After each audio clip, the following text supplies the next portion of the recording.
The 2026 Bugatti Tourbillon is a hybrid hypercar that's making waves with its impressive specs. Here's what you need to know. Performance, power output, 1,800 horsepower, 1,324 kilowatts from a combination of a naturally aspirated 8.3-liter V16 engine producing 1,000 horsepower and 3 electric motors, contributing 800 horsepower. Acceleration, 0 to 100 kilometers per hour in 2 seconds, 0 to 200 kilometers per hour in 5 seconds, and 0 to 300 kilometers per hour in 10 seconds. Top speed, electronically limited to 445 kilometers per hour, 277 miles per hour.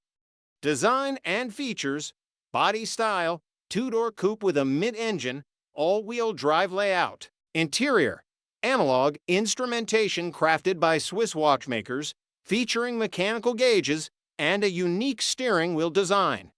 Infotainment, a concealed digital display for essentials like Apple CarPlay, technology and sustainability. Hybrid system, combines a V16 engine with 3 electric motors, allowing for electric-only driving and improved efficiency. Battery, 24.8 kilowatt-hours lithium-ion battery pack with an all-electric range of approximately 60 kilometers. Charging, not specified, but the car can operate in full electric mode or mixed mode. Production and pricing, production limit, 250 units planned, starting production in 2026. Price, starting at 3.6 million euros approximately for $1 million.